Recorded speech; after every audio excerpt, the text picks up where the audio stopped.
They said she was the most beautiful creature in all of Alindra, the silver quartz jewel, the moonlit daughter of High Lord Kareth. They said her eyes were the color of the first snow, that when she laughed, the trees in the elder grove leaned closer, as if even ancient things wanted to hear her joy.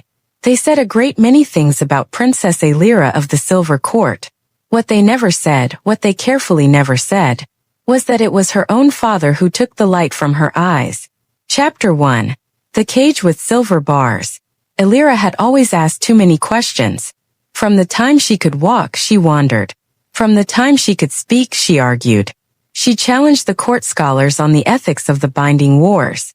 She slipped out of her chambers at midnight to walk among the common elves of the lower city, listening to their songs, their grievances, their hunger. She carried bread in her sleeves and silver in her pockets and gave both away freely, like someone who had not yet learned that a princess is not meant to feel, she is meant to appear. High Lord Kareth tried everything. Tutors. Confinement. Carefully arranged betrothals to lords who would control her spirited nature. But Alira could not be trimmed into shape. She was a wild thing wearing a crown. And then came the treaty negotiations with the Orcish warlords of Greystone. Alira sat at the council table, uninvited as always, and listened to her father's terms. He wanted the Orcs' mountain passes and iron mines. In exchange he offered nothing. A cessation of raids he had provoked. A vague promise of peace that every elder at the table knew was hollow. She stood up. She said in front of every lord and diplomat assembled, "Father, you are offering them slavery dressed in diplomatic language."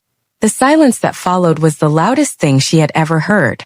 High Lord Kareth looked at his daughter across the length of the council table, looked at her the way you look at something you've decided to trim rather than kill, and smiled. That night, the court physician came to her chambers with a goblet of silver-threaded wine and a face full of rehearsed sorrow. "Your father sends his love," the physician said, "and his concern for your health." Alira woke up in darkness. Not the darkness of a curtained room. Not the darkness behind closed eyelids. The absolute, permanent darkness of a world with no light left in it. They told the court she had contracted the veil sickness. A rare magical affliction that struck elves who overextended their innate sight magic. They told it with such practiced grief that even some of the lords believed it. Alira said nothing. She pressed her palms flat against the cold stone of her windowsill and felt the morning sun she could no longer see, and she made herself a promise in the silent dark. "I will not become what he wants me to be. I will not become small." Chapter 2. The Sound of a Monster. 3 months into her blindness, they assigned her a new personal guard. She heard him before anything else, as she heard everything now, the impossible heaviness of his footsteps, the subtle creak of leather armor built for a frame far larger than any elf, the low, slow rhythm of breathing that belonged to something enormous. Princess Alira. The voice was deep as a canyon and rough as uncut stone. "I am Grosh. I have been assigned to your personal guard." She turned her unseeing eyes toward him. She had learned to angle her face toward voices. It unnerved people when she did it. It reminded them she was still paying attention. "Grosh," she repeated. "You're an orc." A pause. "Yes. My father assigned an orc executioner as my personal guard." She let the words sit a moment. "I wonder what that's meant to communicate." Another pause, longer this time. Then, unexpectedly, impossibly, a sound that might have been a suppressed laugh quickly buried. "I wonder the same thing, Princess." She tilted her head. He was not what she had expected. She did not know yet what he looked like. Did not know about the gray-green skin scored with old battle marks, the tusks that curved upward from his lower jaw, the heavy brow ridge that made most elves step back instinctively when he entered a room. She did not know that the other palace guards refused to eat in the same hall as him. She did not know that children in the corridors ran. All she knew was the voice. The careful, deliberate way he chose words like each one cost something. The steadiness of him like a wall built to last. The first week, they did not speak beyond necessity. The second week, she dropped a book. She still ran her fingers over text, even now a useless habit she could not break, and he picked it up before she could crouch to find it. He placed it in her hands with a gentleness so at odds with his reputation that she stood very still for a moment, cradling the book, recalibrating everything. "Thank you," she said. "Of course," he said. The third week she asked him to read to her. He looked at the slim volume of Elvish court poetry she held out. She could not see his expression, the slight widening of his eyes, the way he glanced around as if checking whether this was some elaborate test. And then he sat down in the chair beside her window and read.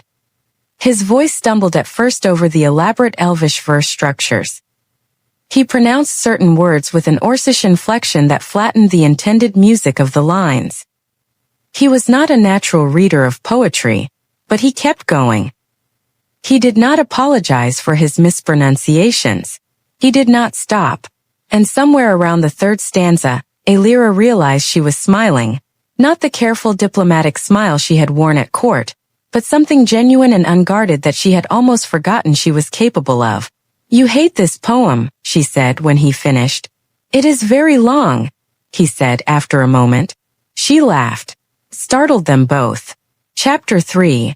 What Grows in the Dark. Months passed. Grosh was always there. A constant gravitational presence in her dark world. He learned which paths in the palace garden had uneven stones and guided her without being asked, always slightly to her left, always steady. He memorized her schedule better than her own handmaidens. He tasted her food before she received it, not because protocol demanded it, but because he had noticed she'd grown thin, grown suspicious, and he wanted her to feel safe enough to eat.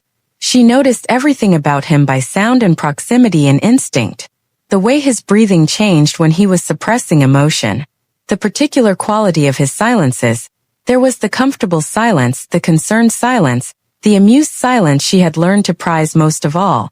The way he always positioned himself between her and any doorway when unknown visitors arrived. A habit so ingrained she doubted he knew he did it.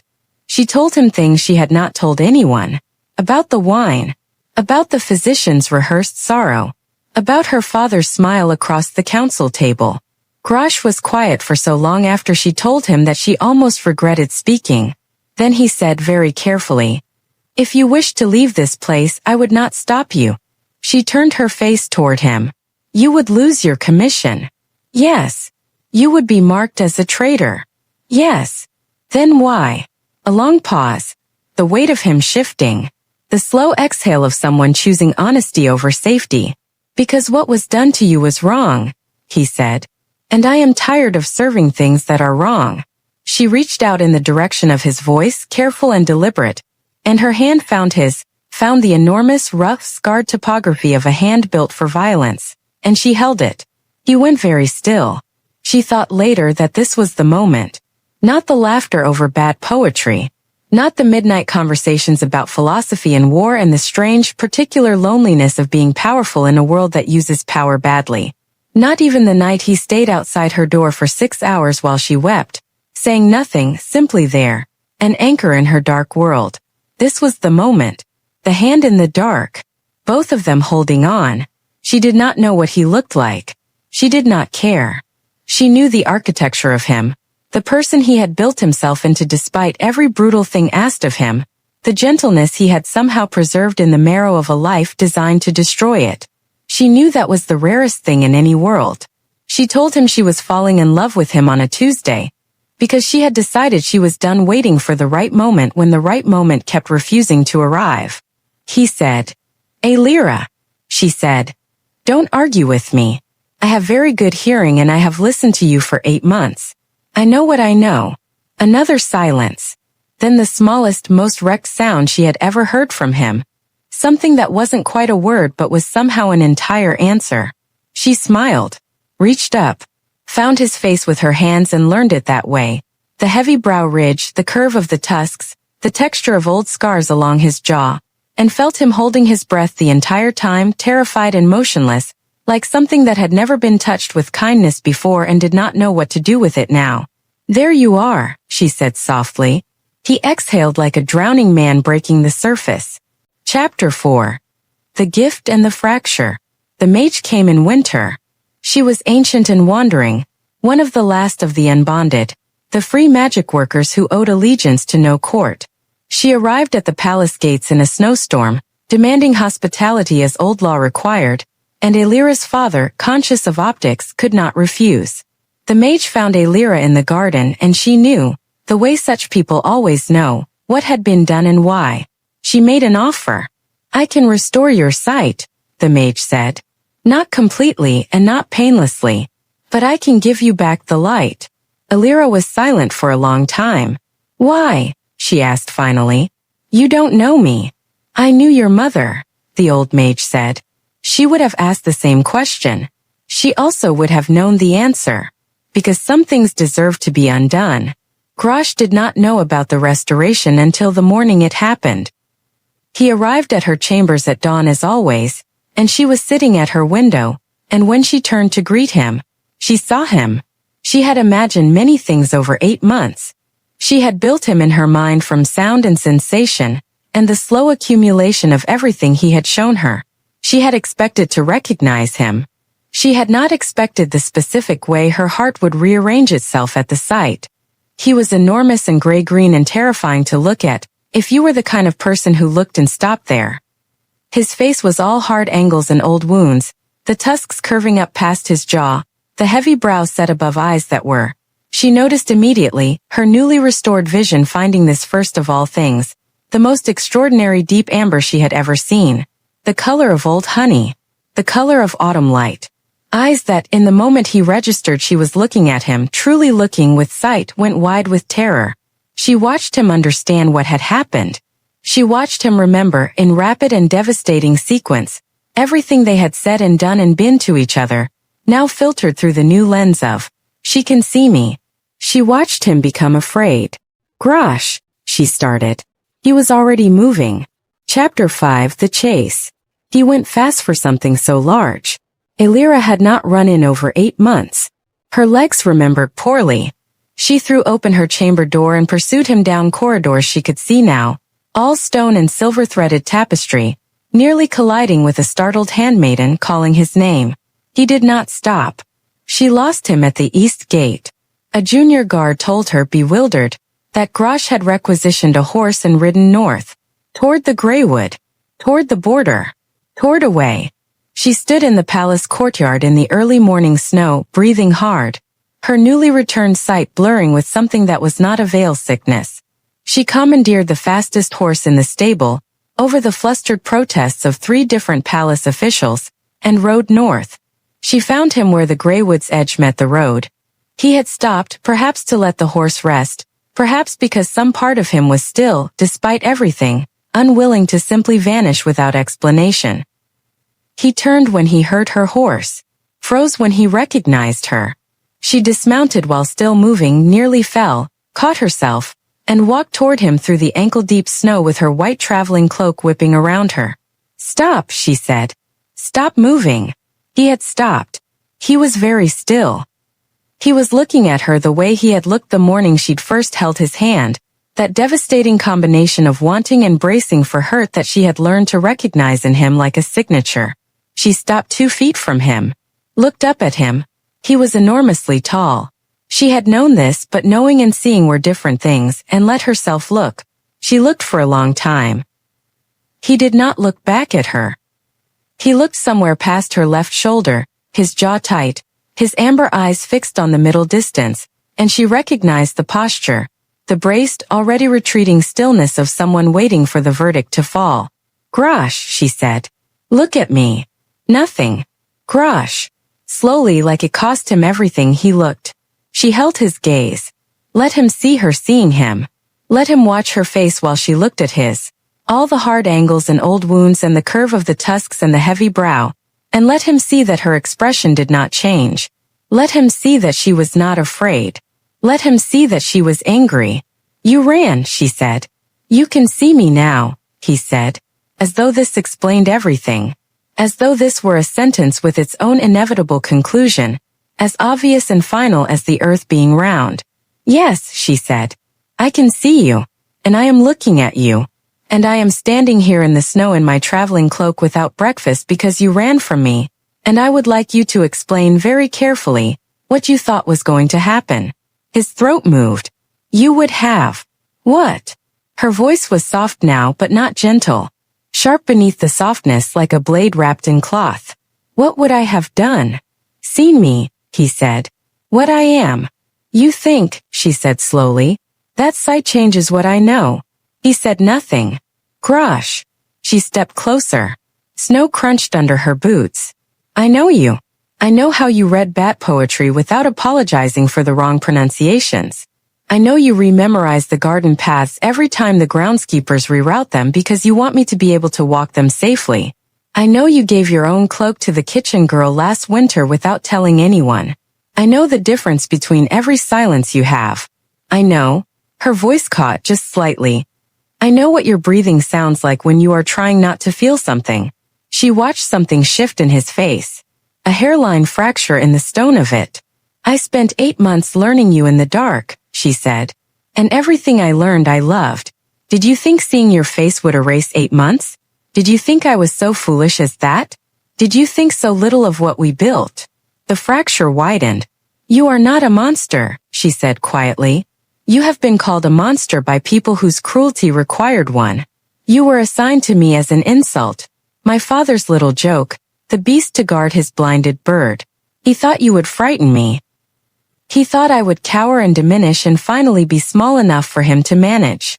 She looked up at him. He has never understood me at all. The snow fell softly between them. Grosh looked at her. Really looked finally the terrified careful way of someone who has spent a long time not letting himself. And she saw his eyes fill with something that was not quite tears and was not quite light but was somewhere between the two. I am ugly, he said. As if she might not have noticed. As if this were still relevant information. You are you, she said fiercely. And I have touched your face with my hands and read you in the dark and listened to you for months. And when I looked at you this morning, the first thing I thought was, there are his eyes. The ones I've been trying to imagine. The ones that always sound like amber when he speaks. A sound came from him. Low and cracked and utterly undone. Amber, he repeated. Autumn light, she said. Old honey. I was not far off. He stood very still for one more moment, balanced on some terrible edge between the person he had always been told he was and the person she was insisting on seeing, and then the balance broke and he folded. Not weakly. Not small. The way great things yield when they finally trust the ground beneath them.